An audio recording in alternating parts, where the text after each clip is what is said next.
Dzień dobry, cześć, ja jestem Iwona, a Wy jesteście na kanale One Trip Team. Słuchajcie, jest to piątkowy, specjalny odcinek z mojego projektu 365 dni do bycia szczuplejszą, mądrzejszą i bardziej uduchowioną. Dzień dobry, witam Was. Pierwsze pytanie. Nie wiem, czy ono ma sens w tym odcinku. Proszę szybciutko teraz w komentarzach napisać mi Wasze ulubione ciasto i przepis, bo ja zwariuję dzisiaj. Tak mi się chce jakiegoś takiego domowego ciasta, a nie mam pomysłu, co bym do końca chciała zjeść. Więc zanim zaczniemy, schudłam, zaraz Wam pokażę, ale szybko podawajcie mi przepis na jakieś Wasze ulubione, pyszne ciasto. Zaczynamy. Do jedzenie, bo wczoraj sobie wieczorem nie zrobiłam, tylko dzisiaj rano już jest późno, ale to pikuś, zobaczcie to. Zapowiada się piękny dzień.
Dzisiaj, tak w ogóle, to ja mam taki bardzo poważny dzień w mojej pracy, ponieważ zaczynają się pierwsze próby do premiery i ja mam przydzielonych 5 aktorów.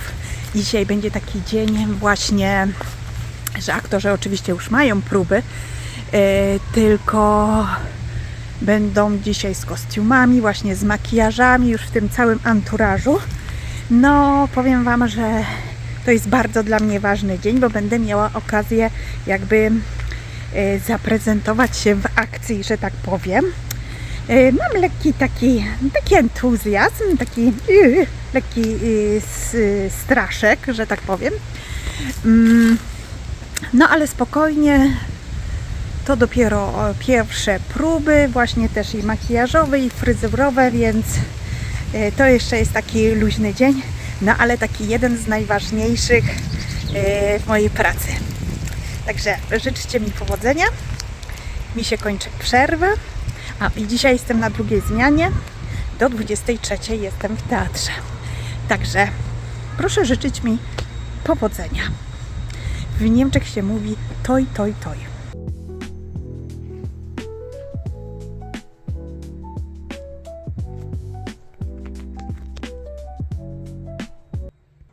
Zapraszam na herbatkę, idziemy sobie zrobić herbatkę, ale zanim zrobimy, to opowiem Wam, że dzisiaj jest piątek i jest 20, tu będzie ciemno, jest 20 września i w Niemczech jest obchodzony Światowy Dzień Dziecka. Światowy Dzień Dziecka i tylko w moim regionie, w Turyngii, jest to dzień wolny, słuchajcie, od szkoły i od pracy, wszyscy mają wolne i to jest jedyny region w Niemczech, gdzie tak świętują ten Światowy Dzień Dziecka. I w tym dniu jest taka skupiona uwaga właśnie na prawach dziecka, ich potrzebach. I słuchajcie, nasunął mi się właśnie, od razu przyszła mi taka myśl i pomysł na to, żeby o tym z Wami porozmawiać, mianowicie o naszym wewnętrznym dziecku. Ale najpierw herbatka, a potem pogawędki i ploteczki.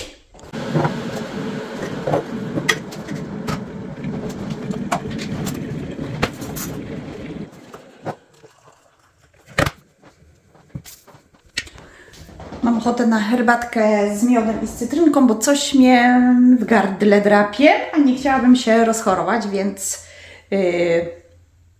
herbatka z miodem ukoi moje takie podrażnione gardło. Zróbcie sobie coś do picia, zróbcie sobie klatkę stop. W międzyczasie zróbcie właśnie kawkę, herbatkę albo co tam chcecie i zapraszam na nasze pogaduchy. I przydałoby się, słuchajcie, to ciasto do herbatki, dlatego proszę Was, proszę o przepis. Mam ochotę na takie domowe, dobre ciasto. Tak mi przyszło. Dobra, słuchajcie, zacznę od relacji. Zacznę od moich wczorajszych wrażeń. Wczoraj odbyła się moja pierwsza próba do spektaklu, który ma premierę dokładnie za tydzień.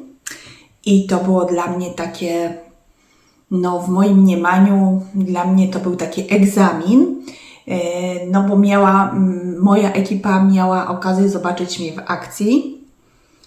Właściwie szefowa, bo obsługujemy we dwie ten spektakl. No i co mogę powiedzieć? Pierwsze koty za płoty. Zaczęło się, słuchajcie, tak mi jakoś emocje sięgnęły zenitu, że się w ciszy, no tak, że mnie nikt nie widział, lekko się popłakałam, bo jakoś tak emocje sięgnęły zenitu, no ale już do swojej make-upowni weszłam cała, wiecie, nastawiona na pracę, uspokojona i wydaje mi się, że dałam sobie radę. Fajnie, że to był pierwszy dzień prób, więc doskonale mogłam sobie po całej akcji wiecie, rozpisać, co dobrze, co źle, ile potrzebuję czasu, gdzie mogę skorygować. Słuchajcie, w pracy takiej teatralnej jest o tyle fajne to, że tam się nie wykonuje zbędnych ruchów, a ja teraz jeszcze takie wykonuję, bo muszę złapać ten rytm. Ale tak jak powiedziałam, pierwsze koty za płoty i już w poniedziałek będę wiedziała jak, bo jest cały tydzień prób, więc już w poniedziałek na pewno pójdzie mi jeszcze lepiej, bo już miałam okazję przekonać się co i jak. Także jeśli trzymaliście kciuki, to bardzo Wam dziękuję. To był kolejny etap w mojej pracy i już chyba mi nic nie straszy, no bo się bałam właśnie bardzo tego momentu, czy podołam, czy sprostam i tak dalej. No wiecie, jakie to są dylematy.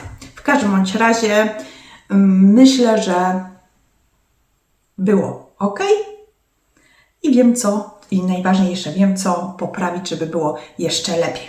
Zresztą słuchajcie, ta moja szefowa, tak sobie wyznaczyłam, bo mam szefową i szefa. Jest główny wizażysta i on ma taką swoją prawą rękę i słuchajcie, tak wybrałam sobie, że ta moja szefowa będzie, ja sobie ją wybrałam jako ona będzie moją mentorką. Podoba mi się to, że ma olbrzymie doświadczenie i druga rzecz, która mi strasznie imponuje, to jest bardzo, bardzo perfekcyjna we wszystkim, co robi. Naprawdę, czego się nie dotknie, to robi to na 120%. Bardzo mi to imponuje. Ja jestem takim roztrzepańcem i nieraz nie zwracam uwagi na takie rzeczy, a ona ma właśnie tą cechę, która strasznie mi się podoba i no tak jak powiedziałam, że bardzo mi imponuje to, a dwa, no będę się uczyć od najlepszych. Dobra, to tyle na temat mojej pracy. Wróćmy do tego, słuchajcie, wewnętrznego dziecka. Od razu mi to dzisiaj przyszło do głowy, jak przeczytałam, że dzisiaj jest właśnie ten Światowy Dzień Dziecka w Niemczech obchodzony, tutaj w Turyngii i jest wolny, to od razu przyszła mi ta myśl o wewnętrznym dziecku.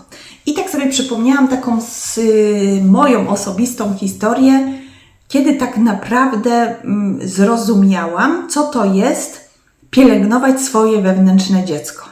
Otóż, a mianowicie dowiedziałam się o tym, słuchajcie, dopiero z kilka lat temu. Do tej pory pojęcie pielęgnować w sobie wewnętrzne dziecko, to ja myślałam, że to chodzi o to, żeby być, wiecie, takim radosnym, żeby stać było nas na jakieś takie szalone, dziecinne rzeczy, żeby mieć w sobie właśnie tą naiwność dziecka, być takim prostolinijnym jak dzieci.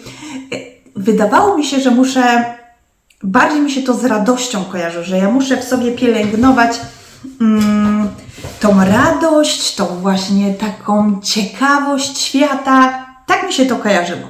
I słuchajcie, któregoś pięknego dnia, to było lato, miałam taki rytuał, że wieczorem po pracy chodziłam sobie właśnie na spacery, robiłam swoje kilometry, bo ja mam różne takie fazy i robiłam 10 000 kroków.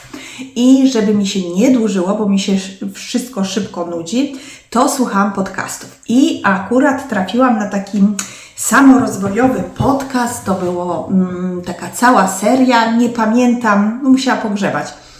Nie pamiętam, jaki nosił tytuł, ale to właśnie takie samorozwojowe, że jak sobie wybaczyć, jak innym wybaczyć. Taka cała seria, słuchajcie, samorozwojowych spraw. I tego dnia akurat kolejny podcast to był o jak pielęgnować swoje wewnętrzne dziecko. I słuchajcie, to są takie rzeczy, ja nie wiem, czy u Was tak się zdarza, ale w moim życiu czasami zdarzają się takie przełomowe momenty.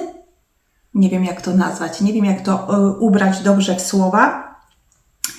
To było coś takiego na tej zasadzie, że to było bardzo takie odkrywcze, rewolucyjne w moim życiu. Brakuje mi tego słowa, jak to określić. Jak sobie przypomnę, to oczywiście Wam powiem. Dobra, wprowadzenie. Idę. Lato, upalny dzień był, słuchajcie, wieczór, już taki przyjemne powietrze jest odczuwalne, słuchajcie. I słucham podcast o tym pielęgnowaniu swojego wewnętrznego dziecka i słuchajcie, ja to doświadczyłam każdymi zmysłami. Szłam koło działek ogrodowych. Pamiętam, że bardzo pachniało kwiatami, taką podlaną ziemią. Ludzie podlewali wieczorem tam swoje te ogrody i tak ziemia charakterystycznie pachnie.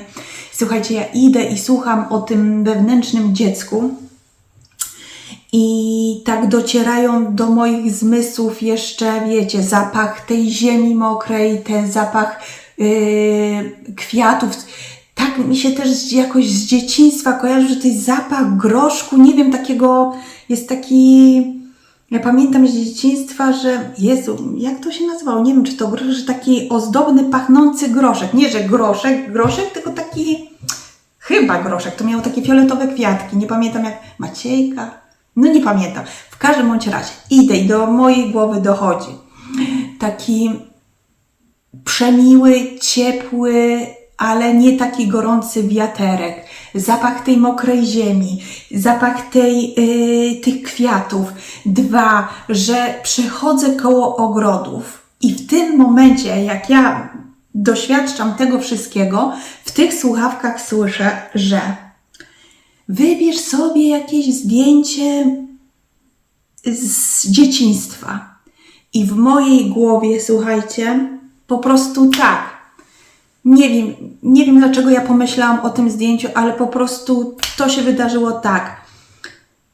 Przypomniałam sobie czarno-białe zdjęcie z mojego dzieciństwa, gdzie siedzę właśnie na wielkim fotelu. Ja taka malutka i jestem w ogrodzie mojej babci. I ja nie wiem, czy to zapach tej ziemi, tych kwiatów, że przechodziłam koło ogródka, że akurat to gdzieś tam w mojej podświadomości mózg wybrał akurat to zdjęcie. I słuchajcie, i ten człowiek, który prowadził ten podcast, dalej mówi: a teraz popatrz na to zdjęcie i powiedz do tej malutkiej siebie, że ją kochasz, że podziwiasz, żeby się nie martwiła, że wszystko będzie dobrze, jakie masz dla niej rady. I ja po prostu w tamtej chwili uświadomiłam sobie, jak bardzo mylne miałam w ogóle myślenie o pielęgnowaniu właśnie w sobie dziecka. Tu nie o to chodziło. I on tak dalej mówił, słuchajcie, mówił o miłości. I mnie, słuchajcie, ja to doświadczyłam przełomowe w moim życiu. Tego słowa mi brakowało. To było przełomowe. I ja wtedy poczułam bardzo dużą miłość do siebie, bo sobie wyobraziłam to zdjęcie i zalała mnie, i tak jak sobie pomyślałam o tej małej Iwonce, która siedzi na tym foteliku, to zalała mnie taka fala miłości. Taką samą falę miłości odczułam, jak urodził się nasz syn. To jest taka miłość właśnie bezwarunkowa, wielka, taka czysta, taka piękna. I nawet potem sobie pomyślałam, że gdyby nie to, że mamy Miłosza, to bym chyba nie wiedziała, jak pokochać może tą Iwonkę. A to dla mnie takie było, ta miłość, jaką zalałam samą siebie, to była taka porównywalna do właśnie do miłości do Miłosza, jak się pojawił na świecie. I słuchajcie, to było dla mnie bardzo wzruszające i takie wstrząsające, że no cudowne. To było, słuchajcie, cudowne przeżycie. I słuchajcie, do dzisiaj pielęgnuję w sobie tą małą Iwonkę. Mało tego, jak przyszłam do domu, to po prostu wpadłam w szał, żeby znaleźć swoje zdjęcia właśnie z dzieciństwa, a miałam gdzieś tam, słuchajcie, daleko zakopane w kartonach. I znalazłam, słuchajcie, to zdjęcie. Mam je do dziś wyeksponowane. Zaraz Wam pokażę. I kocham to zdjęcie. Bo wiecie, jak przychodzi taki słabszy dzień, słabszy moment, to lubię podejść sobie do tego zdjęcia, popatrzeć małej Iwonce w oczy i powiedzieć, że hej, wszystko będzie dobrze. Nie wymyślaj, nie cuduj, wszystko będzie dobrze.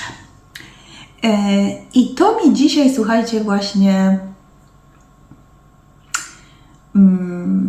to Światowy ten Dzień Dziecka właśnie tak mi przekierował myśli do naszego tematu. Jak pielęgnować właśnie to wewnętrzne, słuchajcie, dziecko.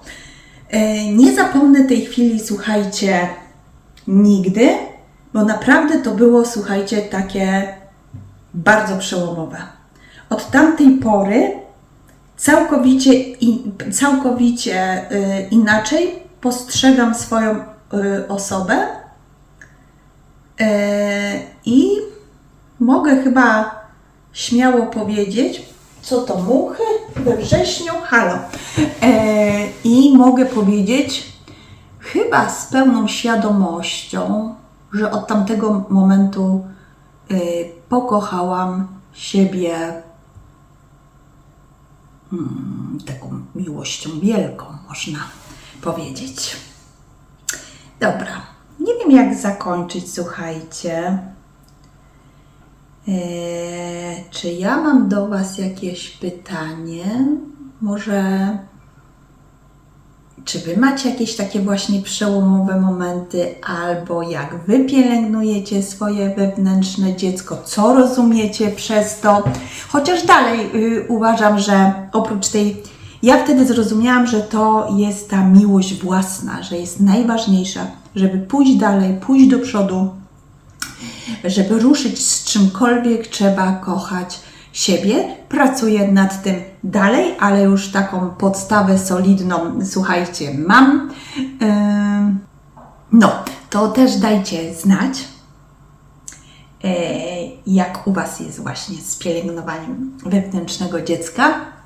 Chociaż dalej też mi pasuje do tego, pielęgnuj swoje wewnętrzne dziecko, żeby mieć taką dziecięcą radość ze wszystkiego, żeby mieć tą energię taką dziecięcą, żeby właśnie być takim ciekawym, otwartym, nie po prostu zawalonym, żeby mieć głowę taką czystą, jeszcze nie zawaloną, słuchajcie, tymi wszystkimi stereotypami.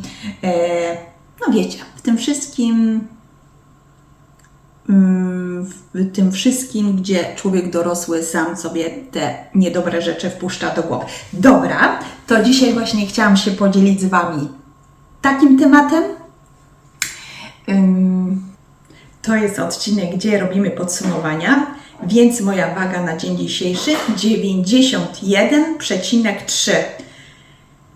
Z radością wyleciałam z łazienki i mówię, jest, dzisiaj mogę Wam powiedzieć, że jest 10 kilo, to jest ten moment.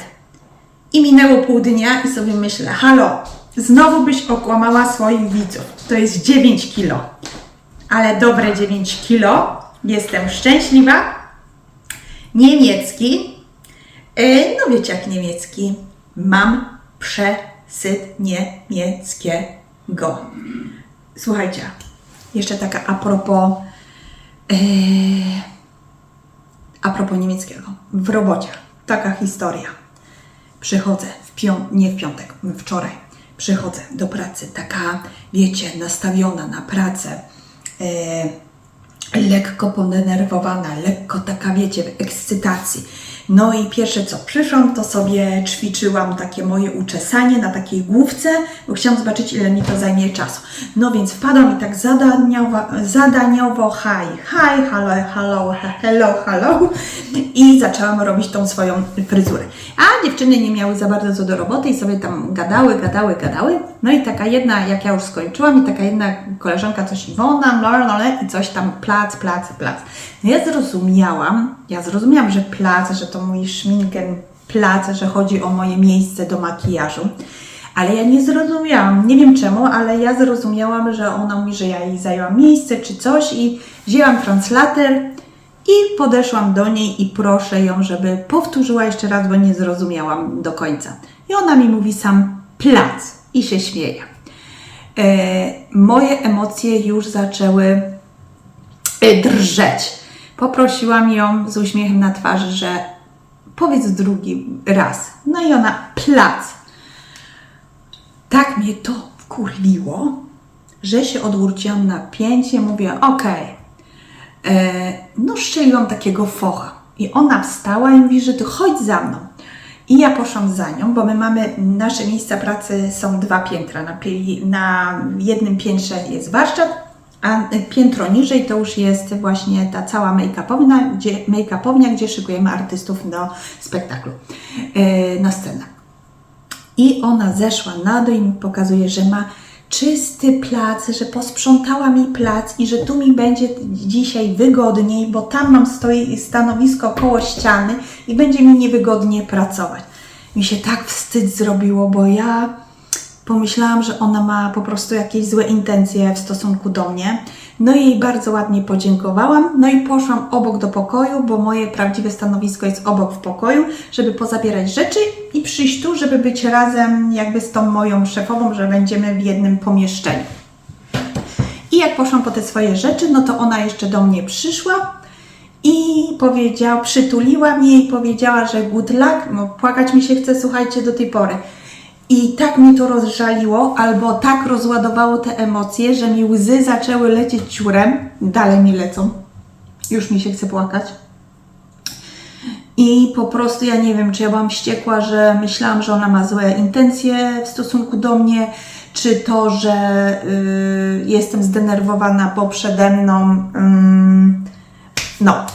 czy przede mną właśnie taki bardzo ważny dzień.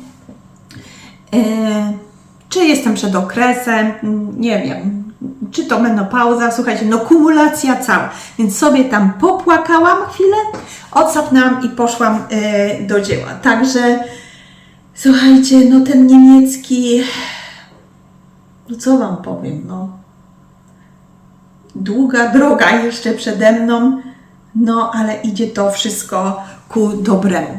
Jeżeli chodzi o aktywności fizyczne, to jeżdżę na rowerze do pracy i z powrotem. I na tym się kończy. Dobra, teraz pokażę Wam, teraz sobie przypomniałam, pokażę Wam to moje, słuchajcie, zdjęcie, jak jestem malutka, siedzę na tym foteliku i to daje, słuchajcie, dużo do myślenia. Nie wiem, czy macie takie w swoim zwyczaju właśnie patrzeć na swoje zdjęcie z dzieciństwa i mówić: ej, jesteś tego warta, dasz radę, jak nie ty, to kto? I uwielbiam patrzeć, w ogóle całkowicie zaczęłam postrzegać siebie. I tak patrzę nieraz na to zdjęcie i mówię: Iwonka, to będzie zajebioza dzień. Dajcie znać, czy też z taką czy też gadacie do swojego zdjęcia z dzieciństwa. Dobra, dziękuję Wam za dziś.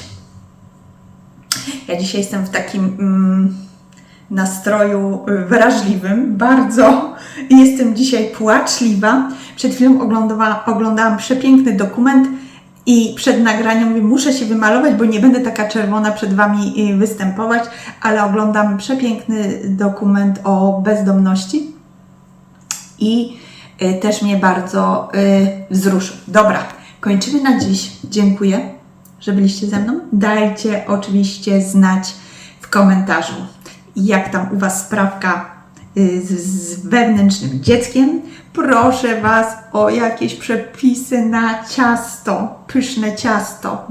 Tylko nie jabłecznik, nie lubię jabłecznika. 2. Dziękuję, kochani. Bardzo, bardzo lubię Wasze komentarze. Dziękuję za te wszystkie, wiecie, porady, dobre słowa, ale kocham, słuchajcie, też każdy uśmieszek, każdą buźkę i każdą serduszko, które mi wysyłacie, bo wiem, że jesteście ze mną i wysyłacie mi w ten sposób właśnie tą Waszą dobrą energię i dajecie sygnał. Więc naprawdę, jak nie wiesz, co napisać, serduszko czy uśmieszek w zupełności wystarczy. Ja wiem, że Ty jesteś po drugiej stronie i masz tak samo zajebiste intencje jak ja. Także co? Miłego piątku. Widzimy się w niedzielę. Dziękuję za dziś. Kocham i pozdrawiam. A tymczasem zobaczcie małą Iwonkę na fotelu.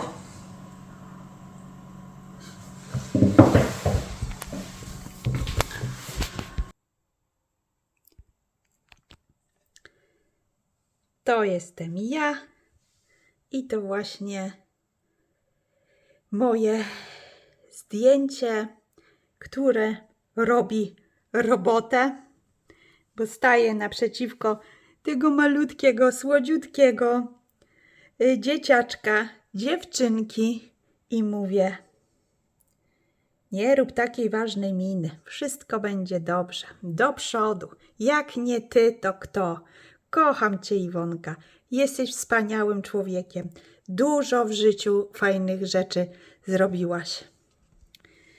Tak, także tada! Tu jeszcze jestem, a to moja mama. Mój Arek też ma takie malutkie zdjęcie. Tu jest taki... No, także każdy z nas ma siebie małego na wierzchu, ale to zabrzmiało. Każdy z nas ma zdjęcie swoje z dzieciństwa. No, dobra, koniec. Przegrywam, montuję, puszczam. I love you.